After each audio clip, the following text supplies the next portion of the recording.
Nakaupo si Sela Reyes sa likuran ng jeepney. Nakatitig sa labas ng bintana. Hindi niya talaga makita ang humahagibis na tanawin ng Maynila. 3 taon. 3 taon ng buhay niya ang nawala sa likod ng rehas. Para sa isang krimen na hindi niya ginawa. Mahigpit niyang hinawakan ang lumang bag na naglalaman ng kanyang iilang natitirang ari-arian. Iyon na lang ang natira sa dating buhay niya. Siya ay 28 taong gulang. Nakaharap sa isang walang katiyakang kinabukasan. Walang trabaho. Sirang reputasyon. At mga kaibigan na matagal nang lumayo. Iisa lang ang taong naniwala sa kanya hanggang sa huli. Ang kanyang ama.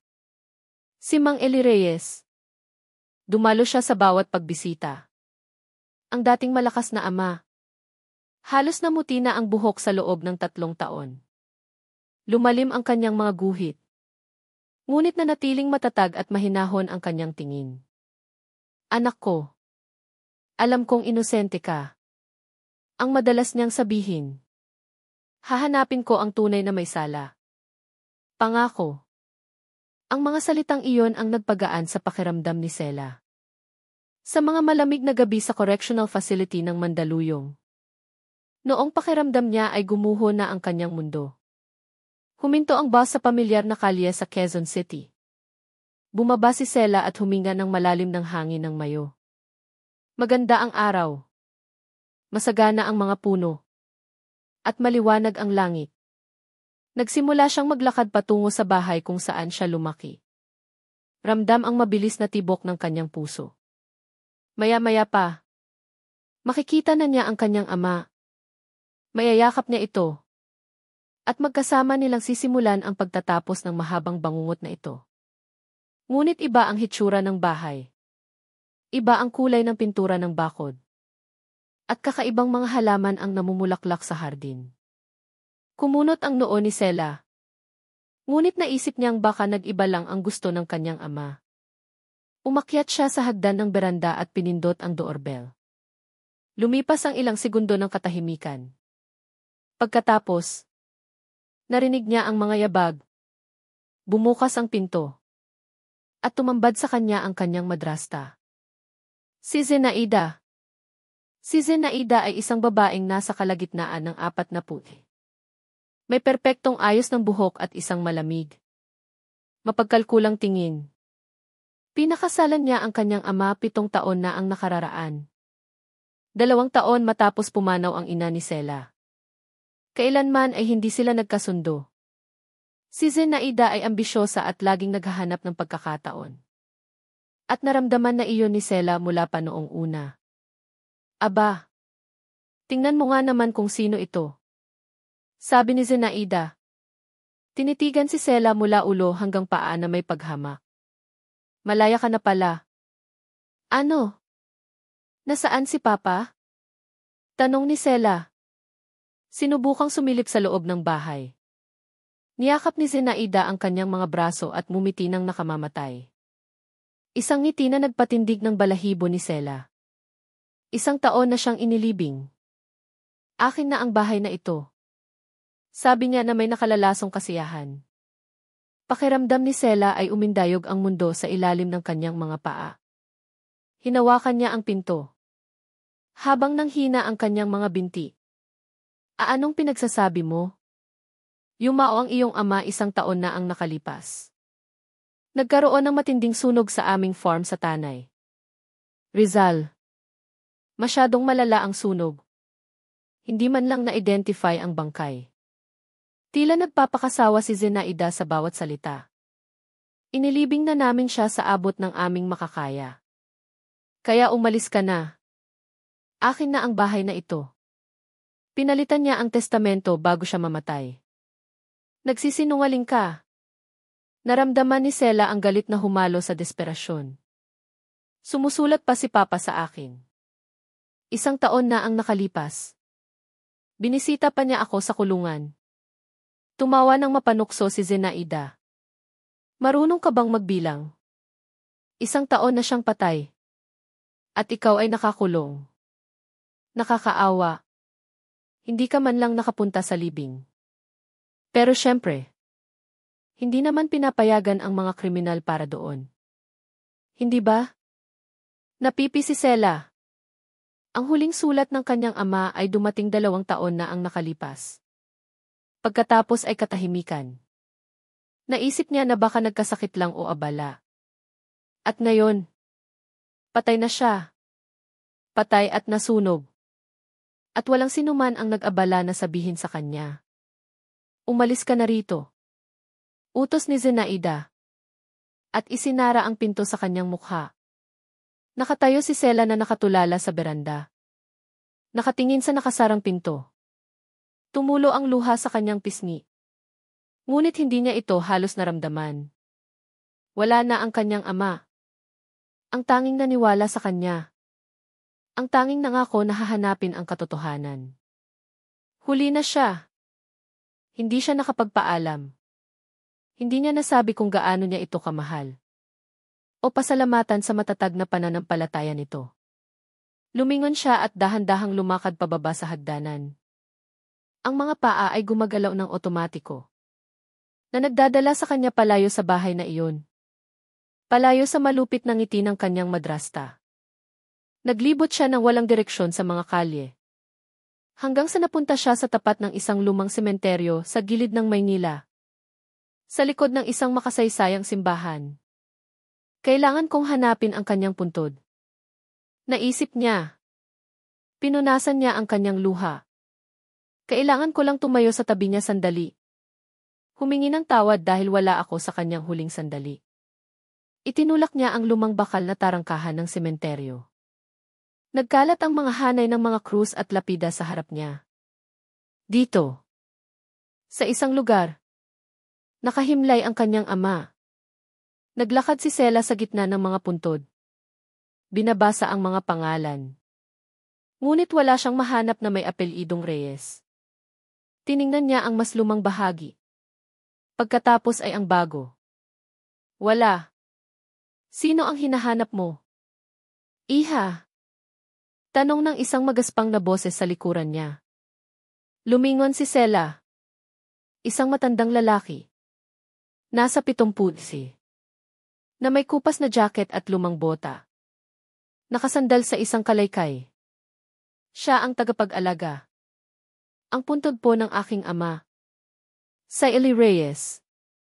Inilibing siya mga 1 taon na ang nakalipas. Tiningnan siya ng maingat ng lalaki. Pagkatapos ay umiling.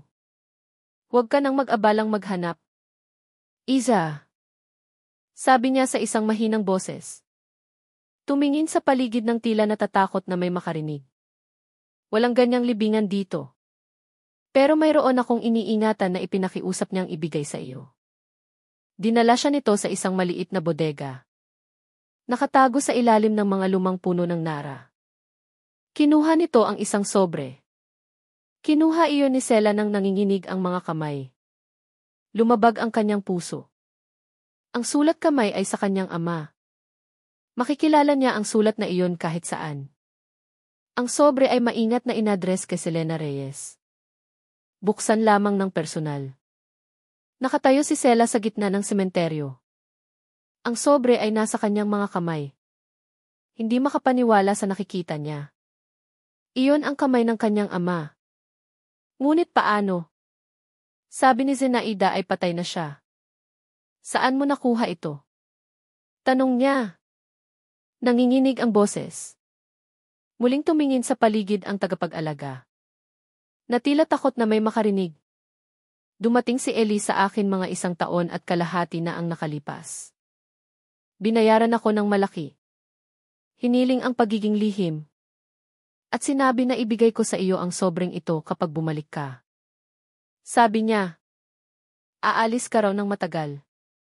Pero babalik ka rin balang araw. Hindi ako nagtanong. Siya ay isang seryoso. Mapagkakatiwala ang tao. Kilala ko siya ng maraming taon. At pagkatapos ay nawala siya. Opo. Hindi ko alam kung saan siya nagpunta. Pero nagbigay siya ng salita. At tinutupad ko ang aking mga pangako. Mahigit 1 taon na ang nakalipas. Pero sinabi nilang namatay siya 1 taon na ang nakalipas. Hindi ko alam kung ano ang sinabi nila sa iyo. Iza. Sagot ng matanda. Umiling. Ang alam ko. Walang puntod na may pangalang Reyes dito. Sinuri ni Sela ang sobre. Ito ay selyado ng pulang wax. Mahilig talaga ang kanyang ama sa mga ganitong bagay. May maliit. Metal na bagay na kumakalansing sa loob. Salamat po. Bulong niya. Tumango ang lalaki at umalis. Umupo si Sela sa isang silya sa tabi ng kapilya. At maingat na binuksan ang selyo. Sa loob ay isang nakatiklop na papel at isang maliit na susi. Binuksan niya ang liham at nagsimulang magbasa. Lumabo ang mga letra dahil sa kanyang luha. Ngunit pinilit niya ang sarili na mag-focus. Sela. Aking mahal na anak. Kung binabasa mo ang liham na ito, ibig sabihin ay nabawi mo na ang iyong kalayaan. At hindi kita nasalubong ng personal. Patawarin mo ako sa mababasa mo. Ngunit wala akong ibang pagpipilian. Binayaran ko ng malaki ang tagapag-alaga para manahimik. At ibigay sa iyo ang sobrang ito. Pinetsahan ko ito ng 3 araw bago ang aking kinakaplanong kamatayan. Para maging ligtas. Ang susi na ito ay para sa isang safety deposit box sa Downtown Federal Bank. Nakapangalan sa iyo. Box No. 247 sa Central Avenue Branch. Makikita mo ang mga sagot doon. Mag-ingat. Ikaw ay biktima ng mga taong sumusubok ding patayin ako. Tanging si Tito Marcos. Ang aking kapatid. Ang pagkatiwalaan mo. Alam niya ang lahat at tutulungan ka niya. Mahal kita. Papa. 3 beses binasa ni Sela ang liham. Malakas ang tibok ng kanyang puso. Ang ingay sa kanyang tainga ay nakabibingi. Buhay ang kanyang ama. Isang kagalakan ang humalo sa galit at pagkabigla. Buhay. At ano ang ibig sabihin ng nakaplanong kamatayan? Anong patibong ito? Kinuyom niya ang susi sa kanyang kamao. Kailangan niyang pumunta sa bangko. Kailangan niyang pumunta ngayon. Tumayo siya at halos tumakbo palabas ng sementeryo. Ang Downtown Federal Bank sa Central Avenue ay nagsasara ng alas -6:00. 4:00 pa lang ng hapon. May oras pa siya. Sumakay si Sela ng taxi. At pagkatapos ng 20 minuto, tumawid siya sa marmol na lobby ng bangko. Ang kanyang simpleng damit. Ang parehong damit na suot niya nang umalis sa kulungan. Ay kaibahan sa mga eleganteng suit ng mga kliyente. Ngunit wala siyang pakialam. Magandang hapon. Kailangan kong kumuha ng laman ng safety deposit box. Sabi niya sa teller. Isang babae na nakasuot ng dark suit. Numero ng kahon at ni. Pakiusap. Ibinigay ni Sela ang susi at ang kanyang lisensya sa pagmamaneho. Sinuri ng empleyado ang sistema at tumango. Box No. 247. Nakarehistro sa iyong pangalan. Pakisundan ako. Inihanda na ng kanyang ama ang lahat. Sinundan siya ni Sela sa vault. Ang mga hanay ng metallic compartments ay nakahanay sa magkabilang gilid. Binuksan ng empleyado ang isa gamit ang susi at kinuha ang isang steel box. Maaari mong gamitin ang pribadong viewing room upang suriin ang mga nilalaman.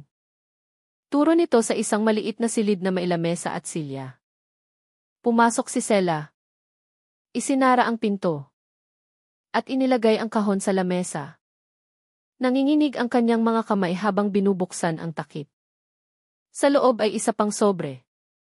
Mas makapal kaysa sa nauna. At isang makapal na tumpok ng pera na may rubber band. Kinuha niya ang sobre at binuksan ito. Sela. Kung binabasa mo ito, ibig sabihin ay tama ako. Ikaw ay biktima ng mga taong sumusubok ding patayin ako. Walang libingan dahil buhay pa ako. Nalaman kong binabantayan nila ako.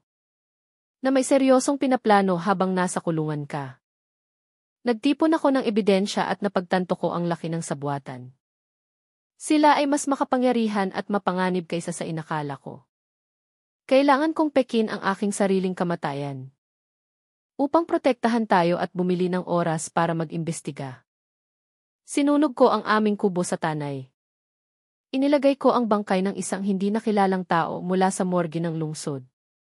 Sa loob ng sunog, tinulungan ako ni Tito Marcos na iset up ang lahat. Dati siyang nagtatrabaho sa pulisya at mayroon pa ring mga koneksyon. Naging totoo ang lahat na patay ako. Kinolekta ni Zenaida ang insurance na 50 milyong piso. At minana ang bahay.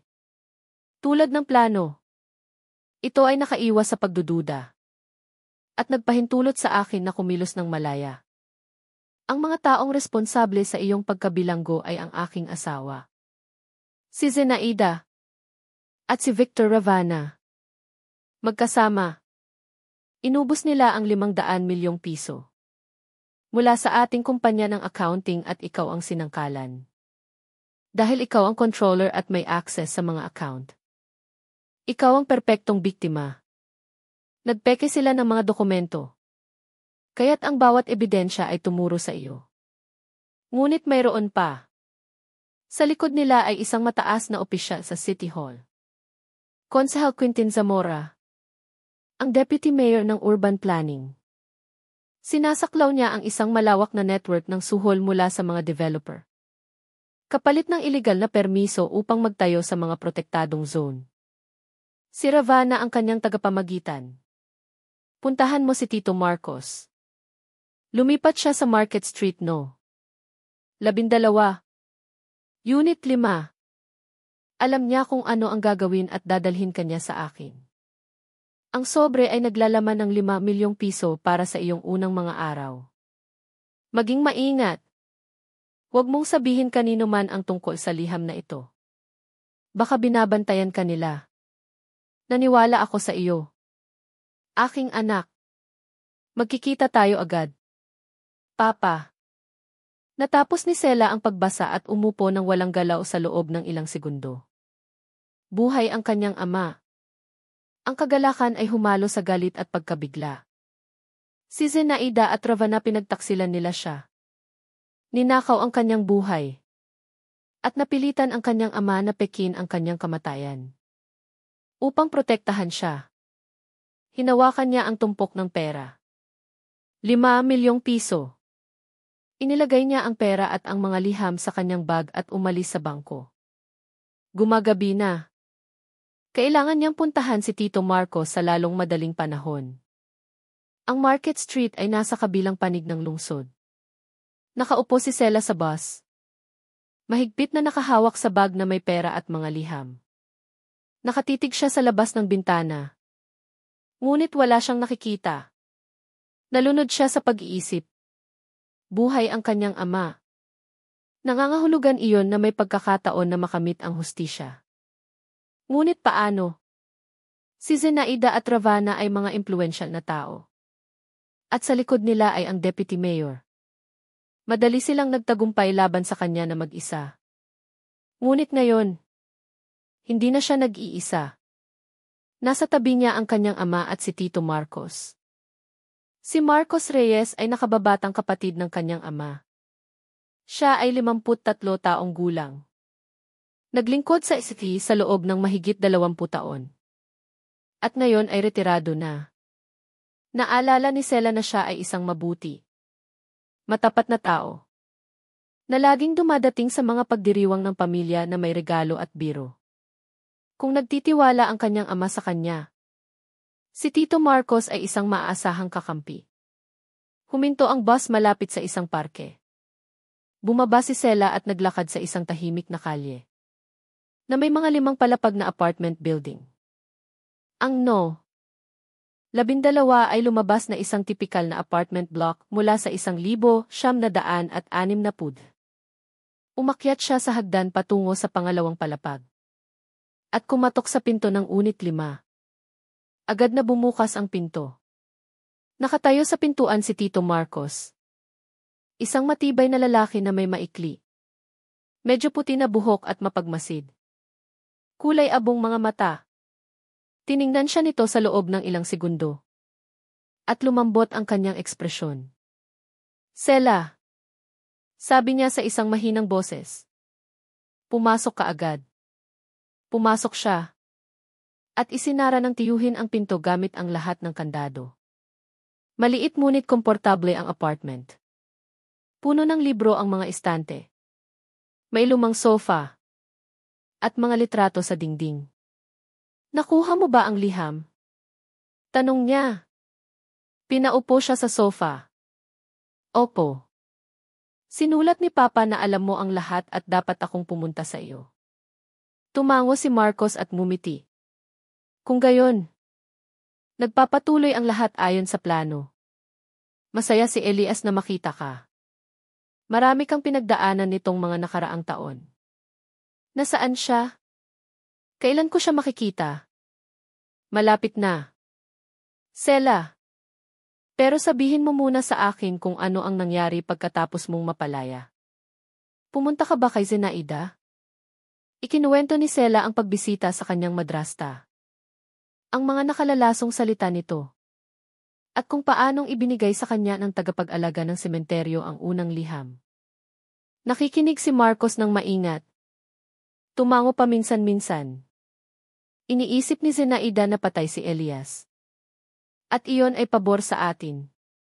Sabi niya nang matapos si Sela. Kalmado siya. Pakiramdam niya ay nagtagumpay siya. Iyon ang magbibigay sa atin ng kalamangan. Ang iyong ama ay nasa isang ligtas na lugar ngayon. Sa labas ng lungsod. Dadalhin kita sa kanya bukas ng umaga. Dito ka matulog ngayong gabi. Mayroon akong ekstrang kwarto. Sabihin mo sa akin ang lahat. Tito Marcos. Paano pineke ni Papa ang kanyang kamatayan? Ano ang nalalaman natin tungkol kina Zenaida at Ravana? Kinuha ni Marcos ang isang termos at nagbuhos ng tsaa. Pagkatapos ay umupo siya sa tapat niya. 2 taon na ang nakalipas. Napagtanto ni Elias na binabantayan siya. Nagtitipon siya ng ebidensya laban kina Zenaida at Ravana. Ngunit konektado sila kay Zamora, ang deputy mayor ng urban planning. Nang magsimulang magtanong si Elias, binalaan nila siya. Nagpapahiwatig na baka may mangyaring aksidente. Kaya nagpunta siya sa iyo. At tinulungan mo siyang pekin ang kanyang kamatayan? Hindi iyon madali. Ngunit mayroon pa rin akong mga koneksyon sa departamento at sa morgue. Nakuha namin ang bangkay ng isang lalaki na namatay sa overdose. Sinunog ni Elias ang kubo sa tanay ng gabi na walang tao. Inilagay namin ang bangkay doon. Kaya't pagkatapos ng sunog, imposible na itong makilala. Nagpeke kami ng test. Sinuportahan ko ang mga sample. Ang opisyal na dokumento ay nagsabing pumanaw na si Eli Reyes. Kinolekta ni Zenaida ang insurance at minana ang bahay. Ayon sa testamento, hindi siya nagduda. At nagtatago si Papa sa buong panahong ito. Nakatira siya sa isang lumang kubo ng mga ngaso sa isang kagubatan. Mga 60 kilometro sa labas ng lungsod. Nakalabas siya. Wala halos pumupunta roon. Nagdadala ako sa kanya ng mga gamit minsan sa isang linggo. At nagpapasa ng impormasyon. Nagtitipon siya ng ebidensya sa buong panahong ito. Sinusubaybayan ang mga koneksyon ni Zamora, Zenaida, at Ravana. Nakikinig si Sela. Nahihirapan pa ring maniwala sa lahat ng naririnig niya. Ang kanyang ama, isang simpleng accountant at may-ari ng negosyo, ay nakagawa ng ganitong operasyon. Nangangailangan iyon ng tapang at determinasyon. Ano ang nalaman niya tungkol kay Zamora? Sinasaklaw ni Zamora ang isang network ng iligal na permit sa konstruksyon. Gusto ng mga developer na magtayo sa mga protektadong natural na lugar. Mga lugar na ipinagbabawal ng batas ang anumang trabaho. Si Zamora, kapalit ng suhol na 5 hanggang 0% ng halaga ng proyekto, ay pumipirma ng retroactive permits. o gumagawa ng dokumentasyon na mukhang lehitimo. Itinuro niya ang ilang lugar sa isang mapa. Dito, sa pampang ng Clear River. Isang natural na monumento. Isang protektadong zone. Ngunit 2 taon na ang nakalipas. Nagpatayo sila ng isang complex ng upscale condos dito. Dito naman, isang lumang makasaysayang bahay. Isang cultural heritage site. At sa tabi mismo nito, nagpatayo sila ng strip mall. Kahit na ipinagbabawal ang konstruksyon sa loob ng 500 yarda ng ganoong ari-arian. Dose-dosenang kaso ang ganito. At si Ravana ang tagapamagitan. Nakilala ni Victor Ravana si Zamora sa pamamagitan ng construction scene. Siya ang naging tagapagbalita sa pagitan ng mga developer at ng opisyal. Nangongolekta siya mula sa negosyante. Nagpapasa ng bahagi kay Zamora. At tinatago ang natitira. Ngunit gusto pa niya. Nagpasya siyang ubusin ang aming kumpanya at ikaw ang sinangkalan. Paano niya ginawa? Nagbigay si Zenaida ng access sa mga internal na dokumento ng kumpanya. Nagtiwala ako sa kanya. Gumawa si Ravana ng mga peking invoice. Nagwire ng 500 milyong piso mula sa aming mga account. At pagkatapos ay minanipula ang mga dokumento. Kaya't ang lahat ng transaksyon ay lumabas na sinimulan mula sa iyong workstation. Nang matuklasan ang pagnanakaw, natagpuan ng pulisya ang mga baka sa iyong desk. Hindi mo napatunayan ang iyong pagiging inosente. Ang ebidensya ay napakalaki. Naalala ni Sela ang araw ng kanyang pag-aresto. Ang pagsalakay ng pulisya. Ang mga akusasyon. Sinubukan niyang sabihin na wala siyang alam. Ngunit walang nakinig. Nagkunwari si Ravana na nagulat. Umiyak si Zenaida. At sinabing hindi siya makapaniwala na nagkasala ang kanyang stepdaughter. Pagkatapos ay dumating ang paglilitis. Ang conviction. At ang sentensya sa kulungan. Nagtipon ako ng patunay na si Ravana ang gumawa ng mga peking account. Patuloy ng kanyang ama. Mayroon akong bank statement. Wiretap ng mga tawag sa pagitan niya at ni Zamora. At mga larawan ng kanilang mga pagpupulong. Ngunit hindi iyon sapat para sa isang conviction. Kailangan namin ng hindi matututulang patunay. Kailangan nating hulihin sila sa akto. Kasama ang pera o ang mga dokumento sa kamay. Kailangan din natin ng isang tao sa administrasyon na mapagkakatiwalaan natin. Malalim ang korupsyon. Nag-isip si Sela. Sa loob ng 3 taon, pinangarap niya ang hustisya. Ngayon, sa wakas, may posibilidad na. Ngunit ang daan ay magiging mahaba at mapanganib. Handa akong lumaban. Tito Marcos. Sabi ni Sela. Gagawin ko ang lahat para mapabagsak sila. Tiningnan siya ni Marcos ng may respeto. Alam ko na matibay ka. Ipinagmamalaki ka ng iyong ama. Bukas ng umaga, pupunta tayo sa kanya at pag-uusapan ang lahat. Sa ngayon, magpahinga ka at kumain. Kailangan mo ang lakas mo. Dinala siya ni Marcos sa kusina, kung saan nakahanda ang hapunan sa loob ng oven. Ang amoy ng lutong bahay na pagkain ay tumama sa kanya. 3 taon ng pagkain sa kulungan ang nagparamdam sa kanya na hindi na siya mapili. Ngunit sa harap niya ay isang pista. Adobong manok na may malutong na balat. Inasal na patatas.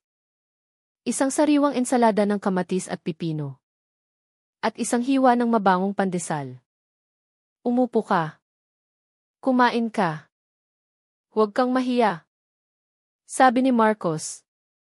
Nagbuhos ng tsaa sa isang malaking mug. Niluto ko iyan lalo na para sa araw na ito. Alam kong darating ka. Umupo si Sela. Dinala niya ang unang piraso ng manok sa kanyang bibig. At ipinikit ang kanyang mga mata sa sarap. Ang karne ay malambot, makatas, na may banayad na aroma ng bawang at pampalasa. Dahan-dahan siyang umuya. Tinatamasa ang bawat texture. Sa kulungan, Bihira ang adobong manok. Ngunit ito ay kaligayahan sa isang plato. Tahimik siyang kumain. Parang natatakot na baka mawala ang pagkain. Ang patatas ay may malutong na balat. At malambot na loob na natutunaw sa kanyang bibig. Ang mga kamatis ay matamis at makatas. Ang pipino ay sariwa at malutong. Pinahid niya ang tinapay. Nilalanghap ang aroma nito bago kumagat. Tiningnan siya ni Marcos ng tahimik. At nang makita siyang nilalamon ang pagkain ng may ganitong kasiyahan. Lumabas ang luha sa kanyang mga mata. Ito ang utang na loob na pamilya. Ang pag-aalaga sa kanya matapos ang kanyang pagsubok. Nang maubos ang plato, naglagay si Marcos ng isang mangkok ng minatamis na raspberry. At isang pakete ng cookies sa harap niya.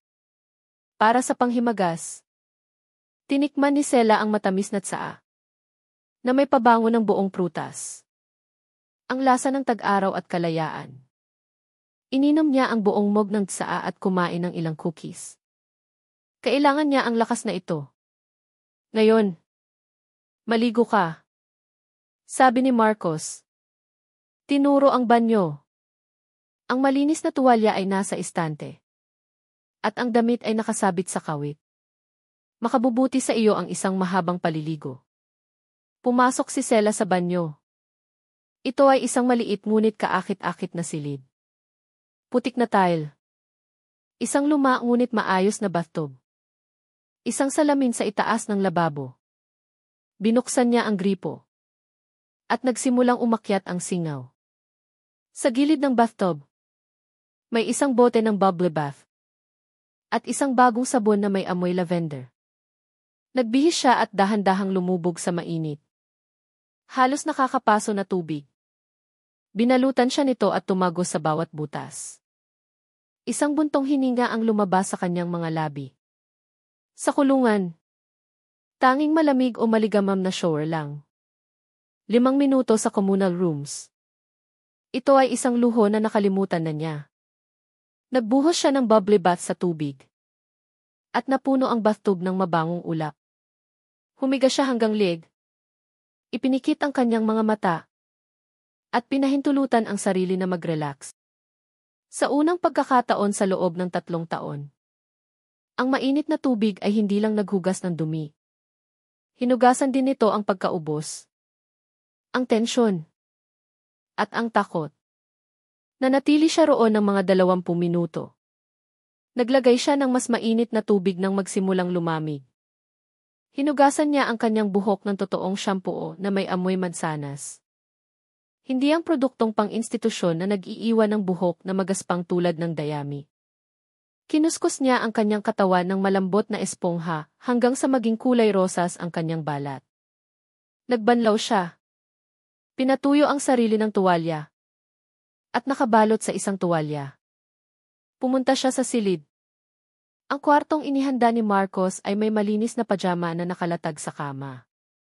Simpleng koton na malamig sa pagpindot. Nagpalit siya at humiga. Ang mga kumot ay mabangong araw. Ang unan ay malambot. Ang kumot ay magaan at mainit. Lumubog si Sela sa unan. At naramdaman ang tensyon ng araw na dahan-dahang nawawala. Malinis na kama. Busog na tiyan. Init ng paliguan. Maliliit na kaligayahan na minsan ay itinuturing niyang natural. Ngayon ay tila pinakadakilang biyaya. Umiyak siya ng walang sakit. Luha ng ginhawa at pasasalamat. Nakatulog siya na iniisip na sa susunod na araw. Makikita niya ang kanyang ama. Na magkasama silang lalaban para sa hustisya.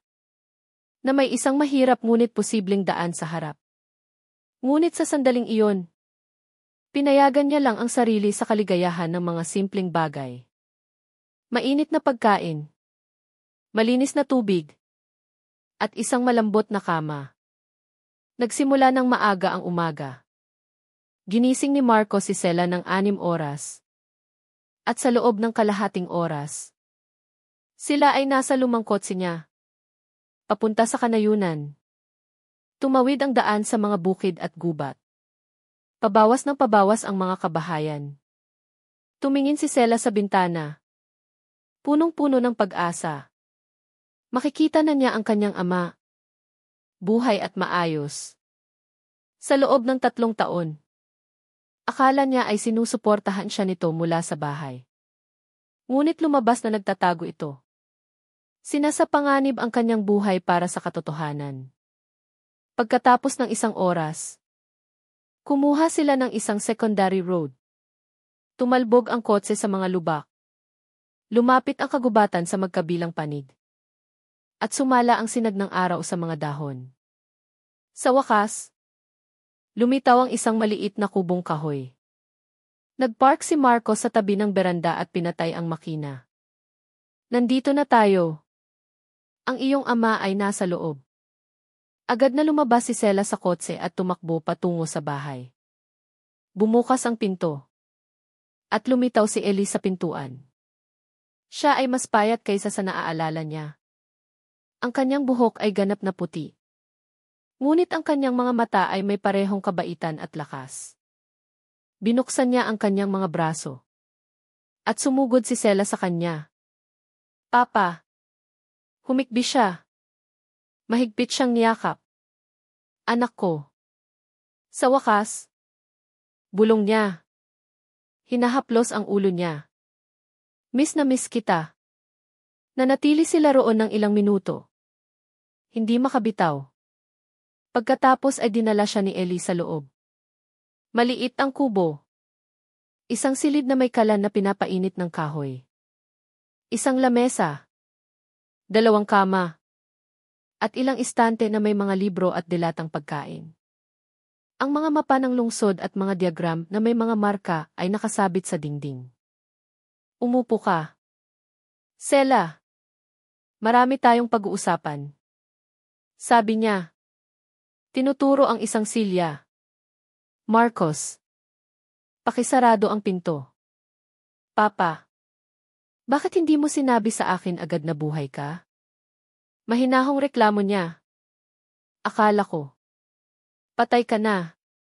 Patawarin mo ako. Mahal ko. Ngunit kinakailangan iyon.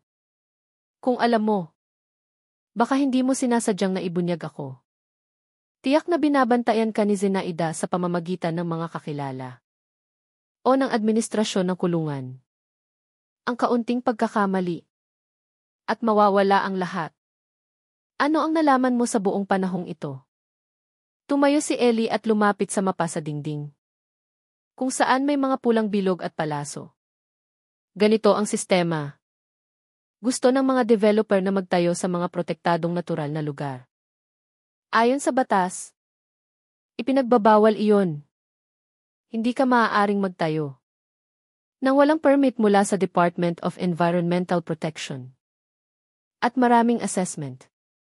Ngunit si Zamora, ang deputy mayor, ay may koneksyon sa departamento at nilalampasan ang mga kontrol. Kapalit ng suhol, 5-0% ng proyekto. Pumipirma siya ng retroactive permits o gumagawa ng dokumentasyon upang maging legal ang lahat. Itinuro niya ang ilang lokasyon. Dito, sa pampang ng Clear River, isang natural na monumento. 2 taon na ang nakalipas. Nagpatayo sila ng isang complex ng condos dito. Isang lumang mansion. Isang cultural heritage site. At sa tabi nito, nagpatayo sila ng mall. Dose-dosenang kaso ang ganito. At si Ravana ang tagapamagitan. Nakilala ni Victor Ravana si Zamora sa pamamagitan ng mga developer. Siya ang naging tagapagbalita sa pagitan ng negosyante at ng opisyal. Pagkatapos ay nagpatuloy siya. Nagpasya siyang kumuha ng aming kumpanya at ikaw ang sinangkalan. Ginawa niya iyon sa tulong ni Zenaida. Pinasigla ni Zenaida ang access sa mga internal na dokumento. Gumawa si Ravana ng mga fictitious account. At kinuha ang 500 milyong piso mula sa aming kumpanya. Pagkatapos ay pineke niya ang mga talaan. Upang lumabas na ang lahat ng paglilipat ay nagmula sa iyong workstation. Nang matuklasan ang kakulangan, Nakita ng pulisya ang mga baka sa iyong computer. Hindi mo napatunayan ang iyong pagiging inosente. Ang ebidensya ay matibay. Nagtipon ako ng patunay na si Ravana ang gumawa ng mga fictitious account. Sabi ng kanyang ama.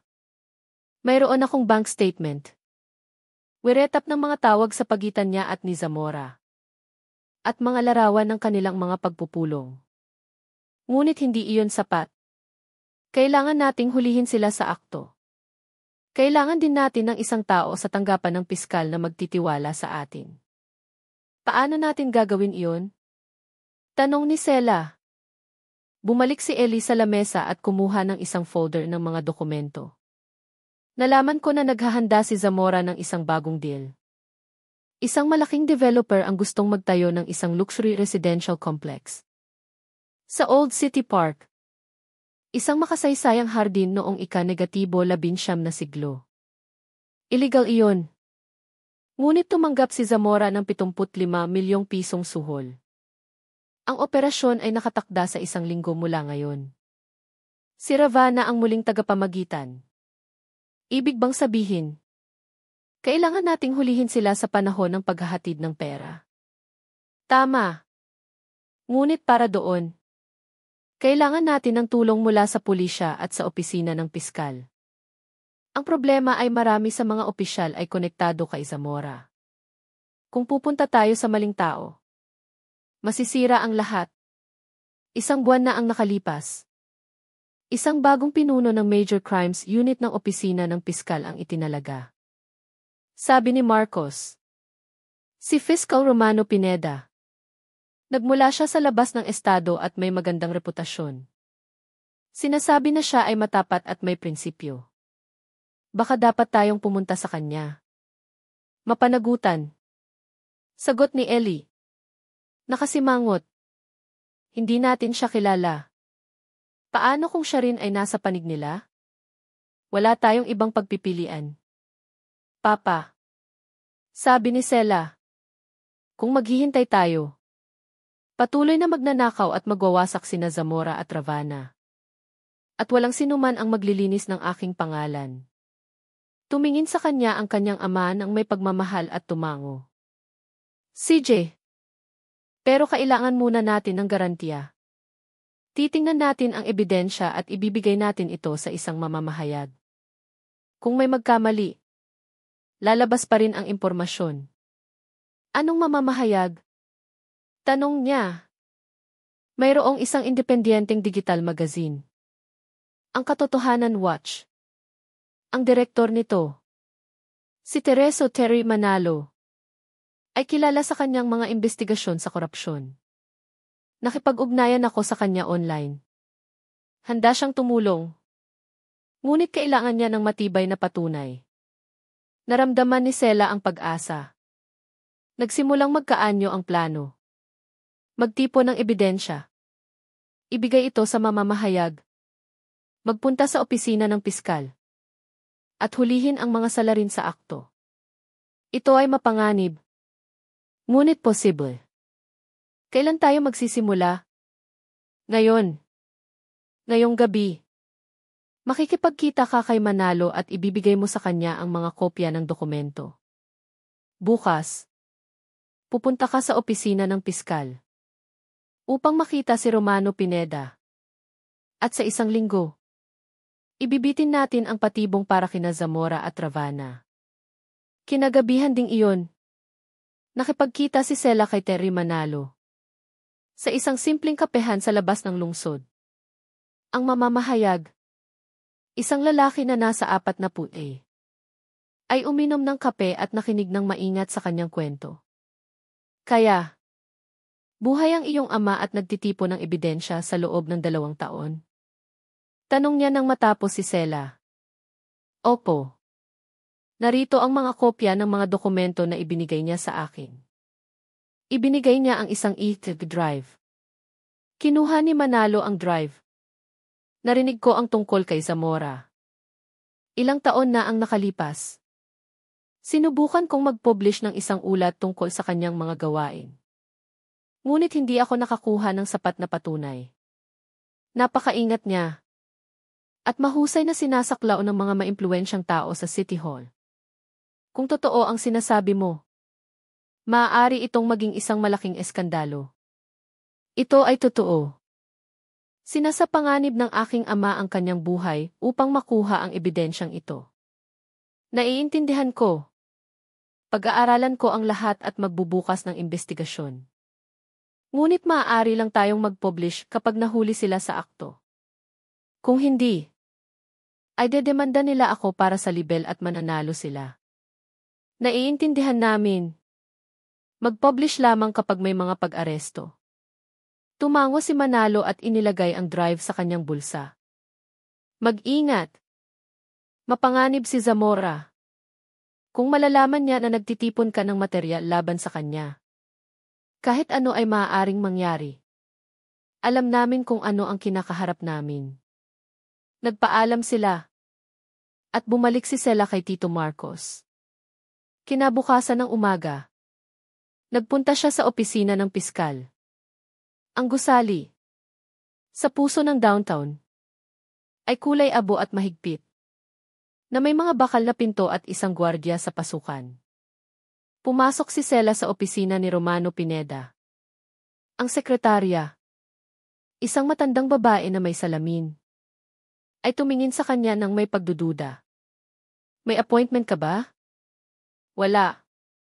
Ngunit kailangan kong makipag-usap kay Ginoong Pineda tungkol sa isang mahalagang bagay. Tungkol ito sa korupsyon sa City Hall. At sa maling pagkabilanggo ng isang inosenteng tao. Sabihin mo sa kanya na ang pangalan ko ay Sela Reyes. At gumugol ako ng 3 taon sa kulungan. Para sa isang krimen na hindi ko ginawa. Kumunot ang noo ng sekretarya. Kinuha ang telepono. At tinawagan si Ginoong Pineda. May isang dalaga rito na nagpapahayag na ikinulong siya para sa isang krimen. Kung saan siya ay biktima ng isang frame-up. Opo.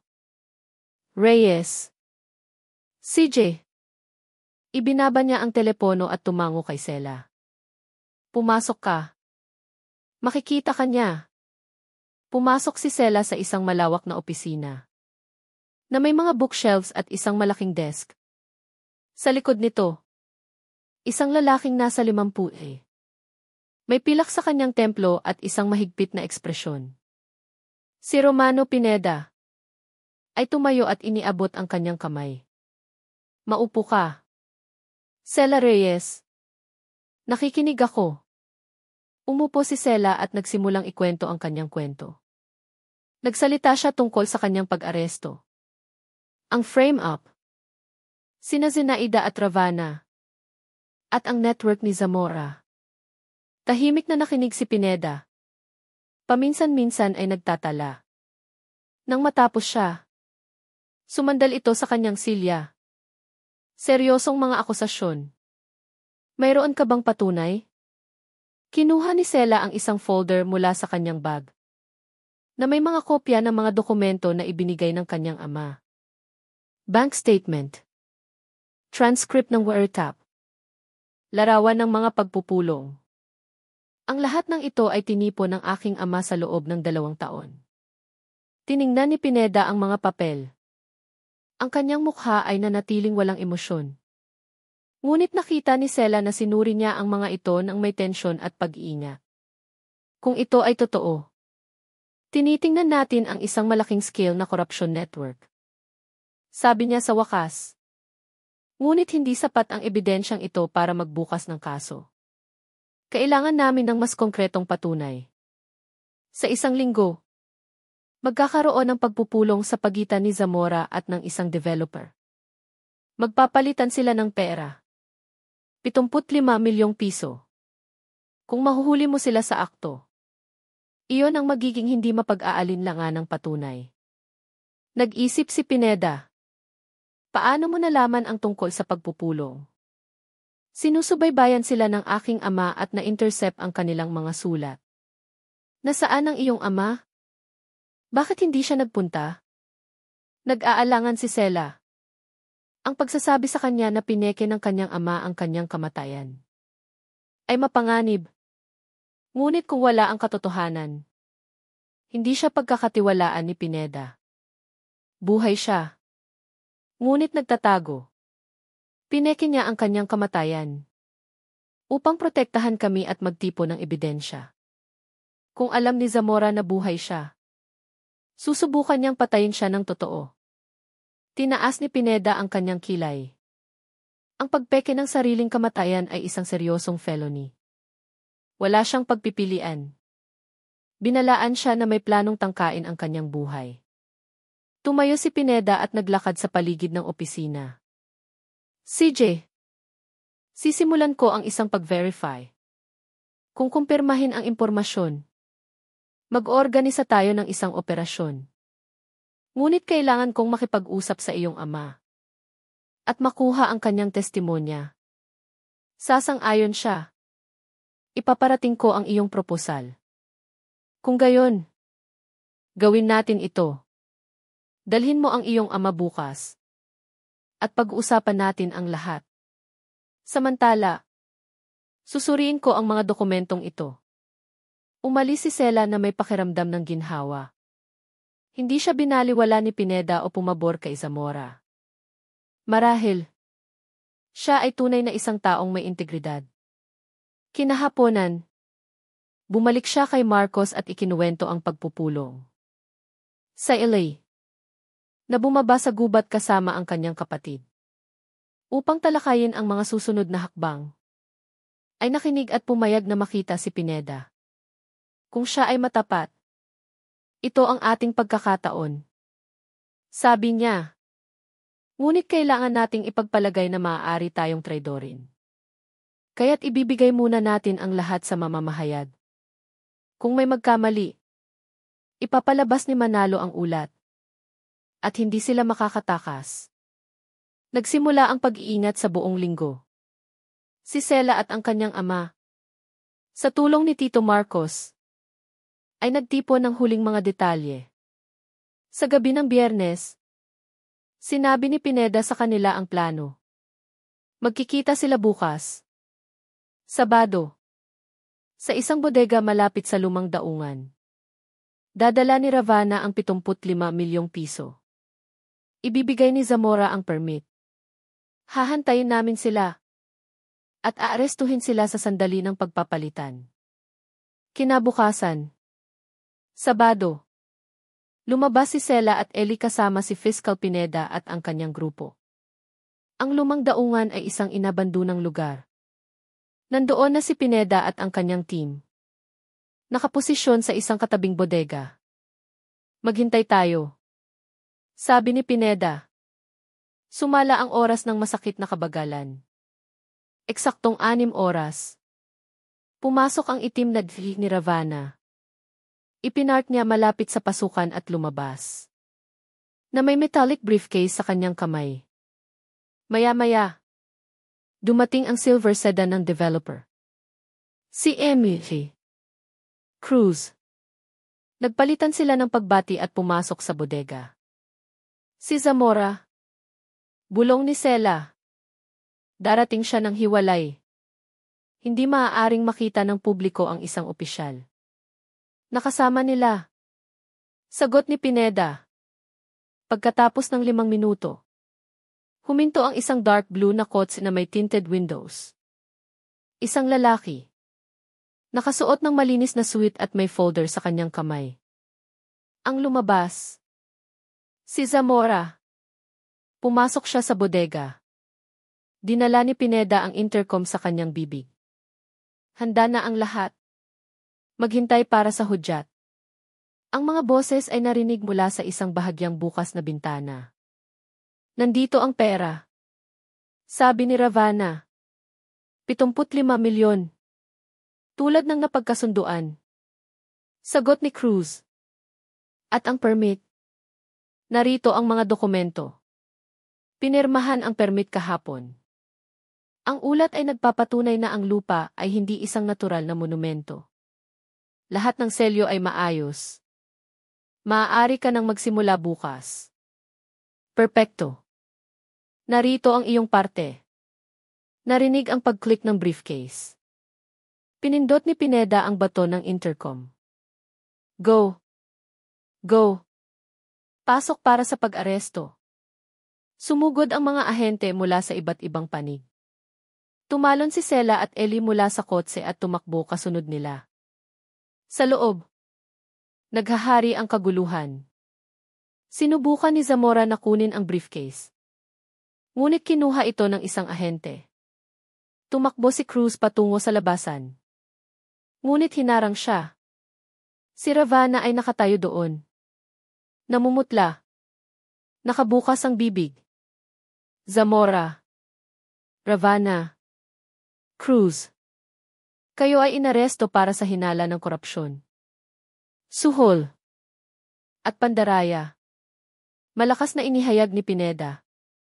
Ipinapakita ang kanyang badge. Tiningnan siya ni Zamora ng may puot. Pagsisisihan mo ito. Pineda. May mga kaibigan ako sa matataas na lugar. Matatanggal ka sa trabaho sa 1 linggo. Tingnan natin. Kalmadong sagot ni Pineda. Sa ngayon, pusasan sila. Kinumpis ka ang ebidensya. Ang briefcase ay naglalaman nga ng 75 milyong piso. Ang folder ni Zamora ay may peking permit at mapanlinlang na selyo. Nang ilabas ang tatlo, nakita ni Sela ang kanilang mga mukha. Si Zamora ay galit na galit. Si Cruz ay takot na takot. Si Ravana ay tulala. Biglang nakita siya ni Ravana at natigilan. Ikaw, dapat ay nasa kulungan ka. Napalaya ako. Victor. Malamig na sagot ni Sela. Lumabas si Ellie mula sa anino at tumayo sa tabi ng kanyang anak. Nakita siya ni Ravana at lalo pang namutla. Elias. Ngunit ikaw. Patay ka na. Tulad ng nakikita mo. Hindi. Sabi ni Ellie. At ngayon, sasagutin mo ang lahat ng ginawa mo. Ipinasok nila si Ravana sa kotse ng pulisya. Napanood ni Sela ang mga sasakyan kasama ang mga dinakip na umalis. At naramdaman ang paghahalo ng tagumpay at ginhawa. Hindi pa iyon ang katapusan. Mga interogasyon. Paglilitis. Ngunit ang pinakamahalagang hakbang ay nagawa na. Ang mga salarin ay nahuli. Pagkatapos ng mga pag-aresto, nagsimula ang mahirap na trabaho. Si Romano Pineda ay nag-interrogate. Nagsuri ng mga dokumento. At nagtipon ng karagdagang ebidensya. Si Ravana ay sinubukang ibato ang lahat ng responsibilidad kay Zenaida. Sinasabing siya ang nag-orchestrate ng pagnanakaw at ang frame-up kay Sela. Ngunit ipinakita ng bank statement na siya ang gumawa ng mga fictitious account. Si Zenaida ay ipinatawag para sa interogasyon. Si Sela ay naroroon sa interogasyon ng kanyang madrasta. Pumasok si Zenaida sa opisina ni Pineda ng mataas ang noo. Ngunit nang makita si Sela at Ellie, natigilan siya. Ikaw. Itinuro niya ang kanyang asawa. Buhay ka. Zenaida. Buhay at maayos. Kalmadong sagot ni Ellie. At ngayon, sasagutin mo ang iyong pagtataksil. Anong pagtataksil? Wala akong ginawa. Sinubukan niyang magprotesta. Kahit na nanginginig ang kanyang boses. Naglagay si Pineda ng isang folder sa harap niya. Narito ang mga paggalaw sa iyong mga account. Pagkatapos ng pagnanakaw sa kumpanya ng iyong asawa, nakatanggap ka ng 25 milyong piso. Ang mga paglilipat ay nagmula sa mga account na kontrolado ni Ravana. Ipaliwanag kung saan nanggaling ang pera. Namutla si Zenaida. Pinautang iyon sa akin ni Vance. Mayroon akong mga utang. Anong utang? Malamig na tanong ni Ellie. Ako ang nagbayad ng lahat. Nabuhay ka na walang pagkakait. Personal iyon. Narito rin ang mga recording ng iyong mga tawag kay Ravana. Sabi ni Pineda. Pinatugtog ang audio. Narinig ang boses ni Zenaida mula sa speakers. Kailan mo ipadadala sa akin ang aking bahagi? Pinasasapanganib ko ang sarili ko tulad mo. Kung magiging maayos ang lahat, Walang malalaman si Elias. At ang babae ay mapupunta sa kulungan. Tinabunan ni Zenaida ang kanyang mukha ng kanyang mga kamay. Hindi ko ginusto. Si Vance ang humila sa akin dito. Nagsisinungaling ka. Putol na Ellie. Ikaw mismo ang nagmungkahi ng pagnanakaw. Ikaw ang nagbigay sa kanya ng access sa mga dokumento. Tinulungan mong mag-set up ng patibong para kay Sela. Nakaharang siya sa daan ko. Biglang sigaw ni Zenaida. Mas mahal mo siya kaysa sa akin. Wala akong silbi sa iyo. Gusto ko siyang itulak at kunin ang akin. Nakinig si Sela sa pagsabog at naramdaman. Hindi galit. Kundi awa. Gumugol si Zenaida ng 7 taon sa panloloko. Pinagtaksilan ang kanyang asawa. At sinira ang buhay ng kanyang stepdaughter. Para sa pera at isang ilusyon ng pagmamahal. Tinapos ni Pineda ang interogasyon at inutos ang pag-aresto kay Zenaida. Nang dalhin siya palayo. Nanatili si Sela sa opisina. Nakatingin sa bintana. Kumusta ang pakiramdam mo? Tanong ng kanyang ama. Lumalapit sa kanya. Pagod. Papa. Pagod sa lahat ng ito. Matatapos na iyan. Magpapasa ng hatol ang hukuman. At makakabuhay na tayo ng payapa. At ikaw. Pineke mo ang iyong kamatayan. Krimen din yan. Nangako si Pineda na isasaalang-alang ang mga pangyayari.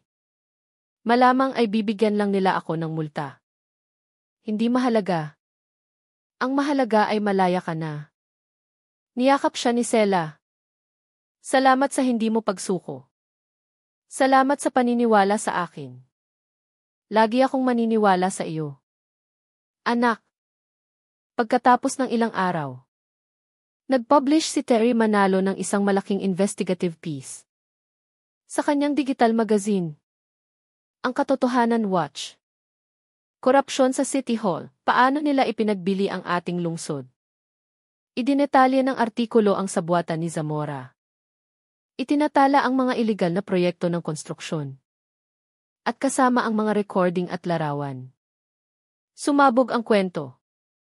Ang alkalde, na dating sumasaklaw kay Zamora, ay napilitang mag-resign. Ang Regional District Attorney's Office ay nagsimula ng isang malawakang pag-review ng lahat ng proyekto ng konstruksyon. Si Ellie ay pinagmulta para sa pagpeke ng kanyang kamatayan. Ngunit isinaalang-alang ng hukom na kumilos siya upang iligtas ang kanyang anak. At ibunyag ang korupsyon. Si Sela ay lubos na napawalang sala. Kinilala ng korte na siya ay biktima ni Ravana at Zenaida. Ginawaran siya ng 5 milyong piso na kompensasyon. Para sa kanyang 3 taon ng maling pagkabilanggo.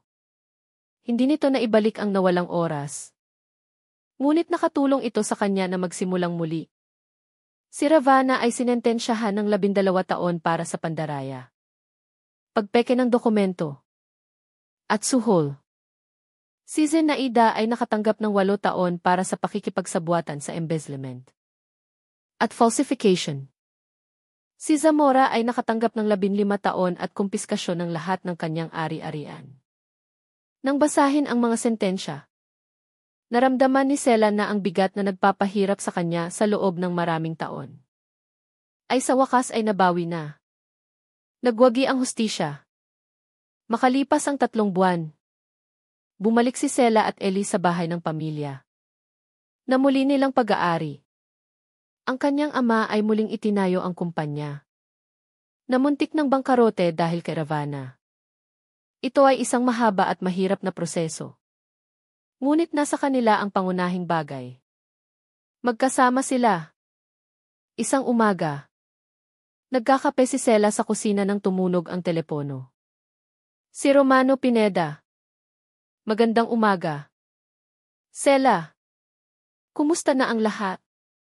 Maayos po. Fiscal Pineda. Salamat sa pagtatanong. Hindi lang ako tumatawag para sa kagandahang asal. Mayroon akong proposal. Kailangan ko ng tulong. Isang taong nakakaintindi sa mekanika ng financial schemes. At alam kung paano hawakan ang dokumentasyon. Gumugol ka ng 3 taon sa kulungan para sa krimen ng iba. Ngunit ikaw ay isang dalubhasa sa accounting. Gusto mo bang magtrabaho bilang konsultant sa isang aktibong kaso? Nakatayo si Sela ng walang galaw. Hawak ang mug. Seryoso po ba kayo? Lubos. Iniimbestigahan namin ang isang kaso ng korupsyon at krimeng pang-ekonomiya. Ang iyong karanasan ay magiging napakahalaga. Nag-isip si Sela. Ang trabahong ito ay isang pagkakataon upang tulungan ang iba. Na maling inakusahan. Upang labanan ang korupsyon. At upang bigyan ng kahulugan ang 3 taon sa likod ng rehas. Tinatanggap ko. Fiscal Pineda. Kailan ako magsisimula? Lunes. Ibinaba niya ang telepono at ngumiti. Ang isang buhay na tila nasira ay nagsisimulang makahanap ng bagong layunin. Ang kanyang ama ay nakahanap din ng kanyang tawag. Nagsimula siyang mag-consult sa maliliit na negosyo. Sa pagtatanggol laban sa mga pagtatangka ng usurpation. At financial fraud. Ang kanyang karanasan laban kina Zamora at Ravana ay ginawa siyang dalubhasa. Lumapit sa kanya ang mga may-ari ng negosyo. At tinulungan niya sila. Kontento sa pagprotekta sa mga matatapat na tao mula sa mga mandaraya. Isang gabi. Nakaupo si Sela at Ellie sa beranda. Pinapanood ang paglubog ng araw. Alam mo, anak, sabi ni Ellie. Madalas kong iniisip kung paano sana nangyari ang lahat. Kung hindi ko pineke ang aking kamatayan. Baka pinatay ako ni Zamora. Napakaraming pagkakataon. At lahat sila ay pumanig sa atin. Hindi iyon pagkakataon. Papa. Iyon ay ang iyong desisyon at ang iyong tapang. Sinasapanganib mo ang lahat para sa katotohanan. Pareho tayong nagsapanganib. Maaari kang masira sa kulungan. Ngunit nanatili kang matatag. Malaki ang ibig sabihin niyan. Niyakap siya ni Sela. Sa loob ng mga nakaraang buwan. Tila bumabata siya. Ang kanyang mga mata ay nagniningning muli. Miss ko si Mama. Sabi ni Sela. Ako rin. Ipinagmamalaki ka niya. Pero kailangan nating magpatuloy. Tahimik sila. Nakikinig sa kaluskos ng mga dahon. At sa huni ng mga ibon. Naramdaman ni Sela ang kapayapaan. Na hindi niya alam sa loob ng maraming taon. Sa unang pagkakataon mula nang siya ay arestuhin. Makakahinga siya ng malalim. Nang walang takot na guguho ang lahat bukas. Ang buhay ay sumusulong. Ngunit ngayon, ito ay puno ng kahulugan at hustisya. Ang madilim na taon ay nasa likuran na nila. At ang kinabukasan ay maliwanag.